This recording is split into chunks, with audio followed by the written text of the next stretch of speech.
I am at the show SoCal 2026 with Brian Ackerman, proprietor of Aaudio Imports, a distributorship in Dana Point, California.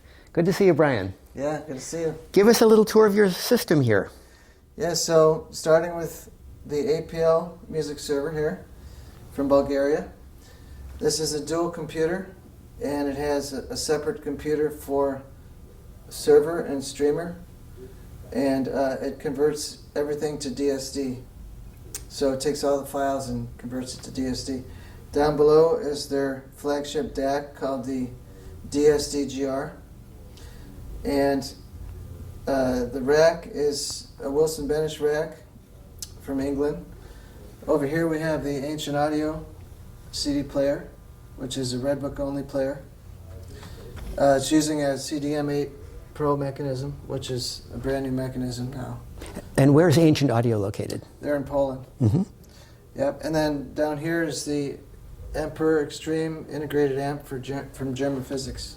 I saw Alan Sorcom did a very fabulous review of that. Yeah. He was impressed with it. And he also did a review I saw of the Borderland loudspeaker.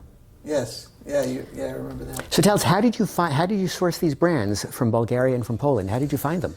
Just doing a lot of research and talking to different people around the world and finding, what they like and if it lines up with what I like. One lead leads to another, and then eventually I make the connection. What innovations in the APL attracted you to that brand? A lot of things. It's very state-of-the-art, innovative thinking. The owner of the company, he was a chief engineer at Sony for many years, and so he knew a lot about the DSD technology. It's kind of a feeling I get when I research products, and I just try to find what gets me excited. What most impressed you about the sound of those digital components? They have a very natural sound. It's all about natural for APL. It's very wide open, easy listening, but it still has all the resolution and detail. It's so free. It doesn't have any digital sound whatsoever. Actually, it sounds more like analog than anything. And Ancient Audio, why does their philosophy focus on Redbook CD rather than oversampling? That's kind of, if you try to do both, you can't do them both perfectly. So they focused on Redbook because obviously that's the biggest format. And the designer, he's an optical, and he's a digital and optical engineer. And he actually teaches the technology in a university. I like the top plate drive. Yeah. That's cool. Yeah, it's really nice drive. And when did German Physics begin making their electronics? I know they're known originally for their loudspeakers. I think they've been making them for, gosh, I'm guessing at least 10 years now. Yeah, and this is their newest version. They started out making them, and then they kind of made some improvements over the years, and this is their latest one. The Emperor integrated. Yeah, this is the Emperor. They also make a monoblock, Emperor monoblock, a preamp, and they're coming out with a CD player. And what's the approximate power output per channel of that one? It's 340 and 8, mm-hmm. And I think it doubles down 4 into 2. Now tell us about the speaker. Yeah, so the Borderland Mark IV. So this is the latest version of the Borderland, and the Macassar ebony finish, and the two-tone piano black. It's omnidirectional, obviously, and this is the second from the bottom of the line. So they start out with the 130, HRS 130, then the Borderland, then they have a 302, a 402, a Lorelei, and then they have an Emperor and a Gaudi. So they go all the way up to $1 million. And you're going to be getting at your distributorship the Emperor by the end of the year? I will have the 402. And which model is that? Is that a... That's 2 levels above this one. Okay. Mm-hmm. It's much bigger. It has multiple woofers. It's a multi-cabinet unit. It has 2 of the DDD drivers stacked on top, one below the other. Is that 2 pieces per channel, or is that just one large piece per channel? You put it together. So you have a bottom plate, then you have 2 woofer towers that stack, and then this mounts in the middle. The DDD drivers, it's like a column, and then there's a top plate. I'd call that 2 towers. I like 4 tower systems. Yeah. What is it about the way the DDD driver propagates sound that you find so entrancing? It's just a natural sound. It's very alive and open. It sounds, to me, it sounds very much like what live music sounds like. And because it radiates 360 degrees, you can stand anywhere in the room, and it sounds almost the same. And you have a sweet spot, which is always going to be a little bit better in the middle. But when you go to the right and left, or even behind the speaker, it still has 80% of that sound. So the whole room is like a giant sweet spot. What's the sensitivity of this loudspeaker? This one's 86.1, I believe. Yeah, but they go up, depending on the model, they go up a little higher. And what's the minimum power recommendation you suggest for the speaker? I would say probably at least a good 100 watts, but 200 to 300 would really open it up, you know. But I think you could drive it with a good 100 watts, you could still drive it well. Now, the model you're going to have in your distributorship by the end of the year with 2 of the omnidirectional drivers, does the second driver increase the sensitivity? So is Yes. it easier to drive the one you're going to have in the showroom? Yes, I think it goes up to around 88 dB for that one. Yeah. Have you ever had occasion to use high-powered tube amplifiers on the German physics speakers? I haven't tested it yet, but I do have a 100 watt integrated at home, which I think would drive it just fine. I like the German physics electronics so much that I like the pairing. It's just a good pairing. I was solid state and digital is not my personal cup of tea, but I was very impressed with how rich and resonant and natural it sounded yesterday. Yeah. What is this plate on top of the driver? This is called ART. It stands for Audio Realignment Technology. Basically what this is it's an EMI plate. It's made out of aluminum, but underneath it's got these plates inside. And what it does is it pulls EMI, electromagnetic interference, out. And it works really well on speakers. You can put it on electronics. These are the same technology without the metal part. So we have it on most of the gear. And it's, you know, because transformers and circuits, they generate EMI. And if you can pull it out, it cleans up the sound, and it tunes the component better. So yeah, we like using these. They really make a big difference. I saw that the Absolute Sound rated it the tweak of the year in 2025. Yeah, it's a really good product. Yeah, we love them. We use them on the cables too. Actually, we have them on the speaker cable here. And what is this device I see sprinkled around the system? So what these are is they're room resonators. They're called Phytons? Phyton resonator. Tell us more about the Corfac 2 Phyton resonators. Yeah, so this is a new line for me out of Switzerland. They're developed by a sound engineer. And he actually tunes professional musicians' instruments with these. He makes clips to put them on guitars. They're placed in pianos and stand-up basses. And he's a brilliant sound engineer. And he developed these to tune the harmonics in the room. And they're quite a unique product. Experience sound in a new way, he says. To me, what they do is they make everything sound more dense and more in the room. It's really hard to explain his technology, but when you put them in the room in the right places, you really can tell that the sound is more real. It sounds more real. And they come in different sizes and shapes, depending on where you're placing them. And how many units are needed to create the effect in a typical listening room? I would say 3 to 6 units, depending on your room size. Usually you place them across the back wall, and then you might want to put one behind your listening position. And how much is each unit? Well, they range greatly. They start out as a few $100s, and they go all the way up to several thousand, depending on the size and the level of room size and the treatments you're trying to do. Well, how much is that unit you're handling right there? This one, I believe, is in the 2,000 range. Yeah, it's about 4.5 pounds. It's quite heavy. It's made out of a special type of copper and steel. And it's got a beautiful finish on it. It's all polished out. And then you can stack them to do different things. And they have basically different versions of these. This is called the Edelin version. And then they have a non-Edelin version, which is it's rounded at the top. So they work in different patterns. And tell us about the pricing. How much is the APL streamer? Mm-hmm. So this one is $29,000 US. The DAC? This is their flagship DAC. Actually it's a tube output stage. That is $95,000. That's quite expensive. They do make a $29,000 DAC as well. This is solid state. It has very similar performance. This one is just their flagship. And this one here is, I believe, $26,400 for this ancient audio player. And that's transport only, no built-in DAC. No, this is a full CD player.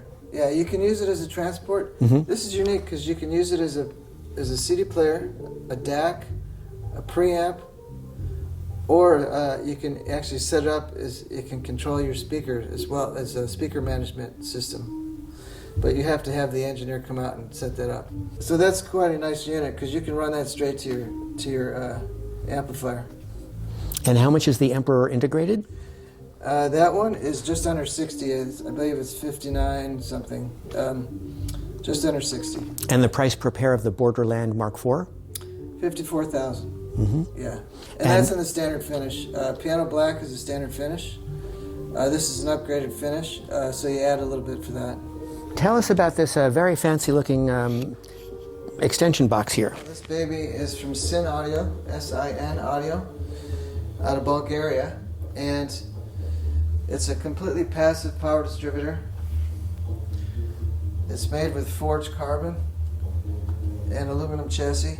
So that's carbon, it almost looks like marble. Yeah, I know, it's beautiful. It's all handmade. There's very few people in the world that know how to do this. And it's using all natural materials inside, and it has magnetic technology built into it.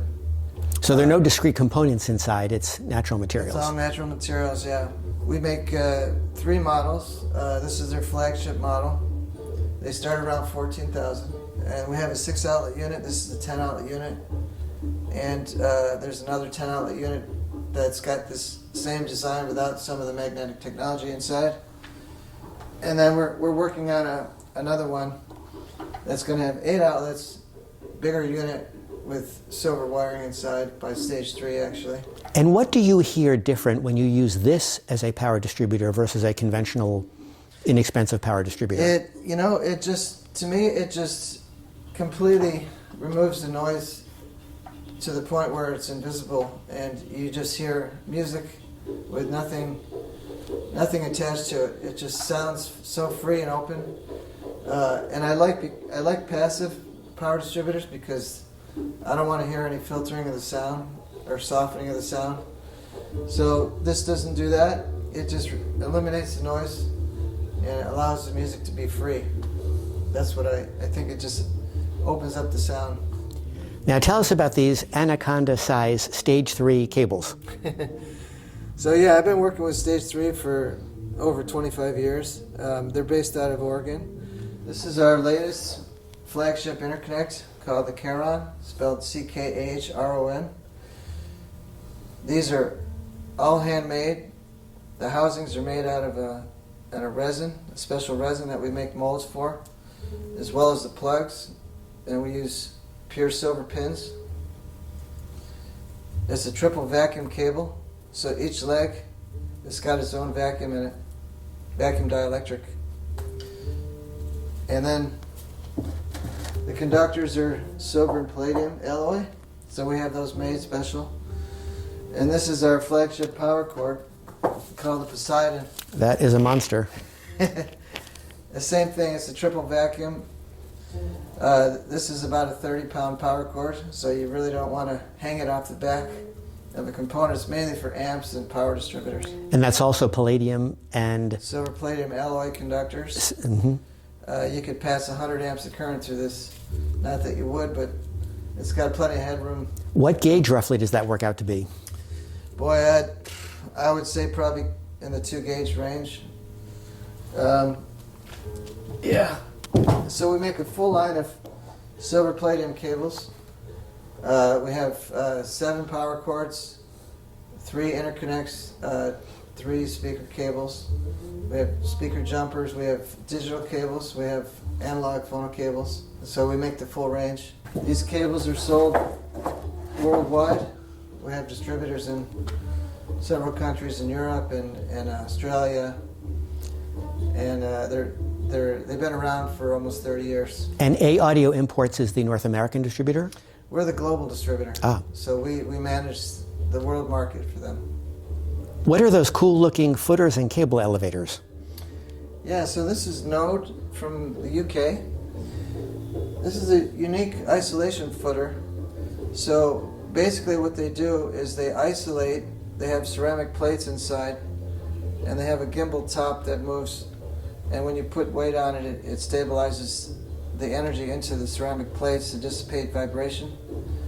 And it also isolates, and then the metal part is actually a ferrous metal, so it has some EMI reduction built into it, so it absorbs EMI. These can be used under components, amps, preamps, digital, everything. And then we have attachments made that you can put a speaker into it. This is speaker adapter. And then spikes, it's a spike to the carpet. And then we have these. These are made to hold your cables, your power cords, and your speaker cable interconnects. You can run a set of interconnects through here, a flat ribbon cable through the center, like a Nordos cable. How much are those? They range. They start at $450 per unit, and then you can add the attachments to it. For instance, the spikes adds like $40 to put the spikes on, and you just screw it into the bottom. And the cost of the full cable elevator? I think they go around a little over $600 for the full setup like this, and you need a couple of them. You want to make sure the cable's off the floor, so you use whatever you need based on the length of your cable. Yeah, these make a really big difference in the sound. What difference do you hear exactly? It's just a more natural sound, and it just eliminates a lot of noise. Tell us about what looks to me like the fanciest circuit breaker box I've ever seen in my life. Okay, this is a company out of Hong Kong called Power Lab. They make breaker panels. They have 3 different types of breaker panels, and they also make these fancy wall sockets. This breaker panel,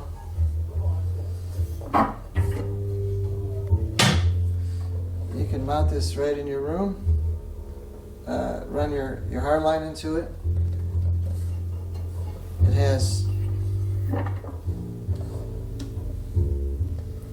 a whole row of high output breakers here. A special design star grounds that they developed. All copper bus bars. Yeah, it's quite a piece of art. And it comes in different finishes too. I think this is called the gold finish. They also have a black one. It looks more like copper though. And then this is one of their smaller breaker panels. It's got a magnetic clamp on there, so when you close it, it's magnetic. It's got some beautiful copper bus bars in there as well.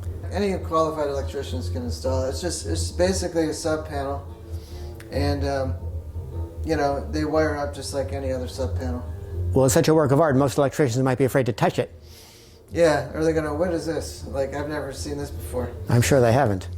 And this is a unique power socket. It's got mineral crystals inside.